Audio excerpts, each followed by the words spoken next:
தமிழ்நாட்டில் ஏற்பட்ட வெள்ள பாதிப்புக்கு தனியாக நிதி வழங்கவில்லை என முதலமைச்சர் குற்றம் சாட்டிய நிலையில் மத்திய நிதியமைச்சர் நிர்மலா சீதாராமன் விளக்கம் அளித்துள்ளார். பெருவெள்ள பாதிப்பு தேசிய பேரிடராக அறிவிக்கப்படுமா என்ற கேள்விக்கும் நிர்மலா சீதாராமன் பதிலளித்தார்.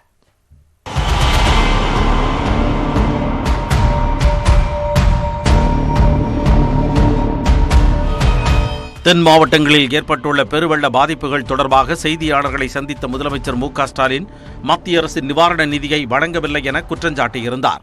NDRF-ல் இருந்து இதுவரை நமக்கு கூடுதல் நிதி எதுவும் ஒதுக்கீடு செய்யப்படவில்லை. ஒன்றிய அரசிடமிருந்து நமக்கு வந்த 450 கோடி ரூபாய் நிதி என்பது இந்த ஆண்டு நமது SDRF-க்கு ஒன்றிய அரசு அளிக்க வேண்டிய 2வது தவணை தானே தவிர கூடுதல் நிதி அல்ல. இந்த நிலையில் தமிழ்நாட்டில் ஏற்பட்டுள்ள வெள்ள பாதிப்புகள் தொடர்பாக மத்திய நிதியமைச்சர் நிர்மலா சீதாராமன் செய்தியாளர்களை சந்தித்தார். அப்போது தேசிய பேரிடர் நிதியாக 900 கோடி ரூபாய் வழங்கப்பட்டு விட்டதாக நிர்மலா சீதாராமன் விளக்கம் அளித்தார். 900 கோடி 900 crores மத்திய அரசு கொடுக்க வேண்டிய பணத்தை ஃபர்ஸ்ட் இன்ஸ்டால்மெண்டாக 450 கோடி முதல்லயே நாங்க ரிலீஸ் பண்ணிட்டோம். இந்த புயல் வரத்துக்கு முன்னாடி ரிலீஸ் பண்ணிட்டோம். அதை தவிர 2வது இன்ஸ்டால்மெண்டாக மீதி இருக்கக்கூடிய 450 கோடியையும் 12ஆம் தேதி டிசம்பர் இந்த 4 தென் மாவட்டங்களுக்கு மழை வரத்துக்கு முன்னாடியே 2வது இன்ஸ்டால்மெண்ட் 450 கோடி கொடுத்தாச்சு. அதாவது மொத்தமா 900 கோடி 900 crores இந்த வருஷம் கொடுக்க வேண்டியது ஆல்ரெடி ரிலீஸ் பண்ணிட்டோம். 2வது இன்ஸ்டால்மெண்ட் 12ஆம் தேதி டிசம்பருக்கு போயிடுச்சு. அத்தோடு வானிலை ஆய்வு மையத்தின் எச்சரிக்கை தாமதமாக கிடைத்ததாக முதலமைச்சர் தெரிவித்திருந்த நிலையில் அதற்கு இவ்வாறு பதிலளித்தார் நிர்மலா சீதாராமன். 5 நாளைக்கு முன்னாடியும் சொல்றாங்க, ஒவ்வொரு 5 நாளைக்கு முன்னாடியும் சொல்லிட்டே போறாங்க. அதாவது ஒரு சைக்கிள் மாதிரி போயிட்டே இருக்கு. 12ஆம் தேதி சொல்றது 16, 17ஆம் தேதி வரைக்கும் உள்ள 5 நாள்.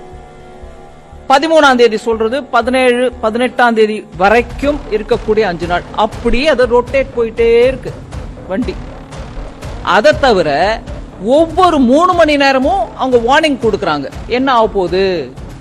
தென் மாவட்ட மக்கள் பாதிக்கப்பட்டிருக்கும் போது முதலமைச்சர் டெல்லியில் இருந்தார் என்றும் நிர்மலா சீதாராமன் குற்றம் சாட்டினார். ஏன் 4 மாவட்டத்துல எப்பொழுதும் காணாத, வரலாறு காணாத மழை, மக்கள் திணறிட்டு இருக்காங்க. மத்திய அரசே எனக்கு NDRF கொடுத்து அனுப்பு, நானும் அங்க இருந்து நான் நிவாரண பணியை பார்ப்பேன்னு சொல்லாம டெல்லியில இருந்தாருங்க. தமிழ்நாட்டில் ஏற்பட்ட வெள்ள பாதிப்பு தேசிய பேரிடராக அறிவிக்கப்படுமா என்ற கேள்விக்கு அப்படி ஒரு வழக்கமே இருந்ததில்லை என்றார் நிர்மலா சீதாராமன். தேசிய பேரிடர்வு, அதாவது நேஷனல் டிசாஸ்டர்ன்ற அனௌன்ஸ்மெண்ட் மத்திய அரசு அனௌன்ஸே பண்ணல. வேற ஸ்டேட்டுக்கு பண்ணாங்க, தமிழ்நாட்டுக்கு பண்ணல. இல்லைங்க, அந்த சிஸ்டமே இல்லைங்க. தொடர்ந்து பேசிய அவர், பொறுப்புள்ள பதவியில் இருக்கும் அமைச்சர் உதயநிதி அதனை உணர்ந்து பேச வேண்டும் என்றார். அட்வான்ஸா பணத்தை 12ஆம் தேதி டிசம்பருக்குள்ள 900 ரூபாய் கொடுத்து 900 கோடி கொடுத்துருக்கோம். அது ஏன் அப்பா சொத்துனும் உங்க அப்பா சொத்துனும் நான் சொல்ல மாட்டேன், எப்பொழுதும் சொல்ல மாட்டேன். பொறுப்புள்ள பதவியில் இருக்கிறவங்க அந்த பொறுப்பை உணர்ந்து பேசணும். அரசியலில் முன்னுக்கு வர வேண்டும் என்றால் நாவடக்கம் தேவை எனவும் நிர்மலா சீதாராமன் தெரிவித்தார்.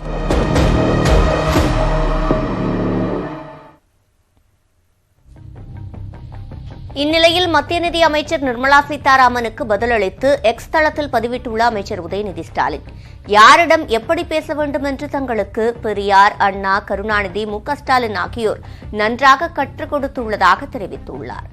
எனது பேச்சில் மரியாதை சற்று குறைவாக இருந்ததாக சிலர் வருத்தப்பட்டதால் மாண்புமிகு மத்திய அமைச்சரின் அப்பா வீட்டு பணத்தை கேட்கவில்லை என்று அவர்கள் கோரியபடி மரியாதையுடன் கேட்டுக்கொண்டதாக அவர் குறிப்பிட்டுள்ளார். இருந்தாலும் பாஷை குறித்து மத்திய நிதி அமைச்சர் பாடமெடுத்துள்ளதாக அவர் விமர்சித்துள்ளார். தாங்கள் எவ்வளவு வேண்டுமானாலும் மரியாதை தருவதற்கு தயாராக இருப்பதாகவும் தமிழ்நாட்டு மக்கள் மீது கொஞ்சமாவது அக்கறை வைத்து நிதியை தாருங்கள் மாண்புமிகு மத்திய நிதி அமைச்சர் அவர்களே என்றும் உதயநிதி ஸ்டாலின் பதிவிட்டுள்ளார்.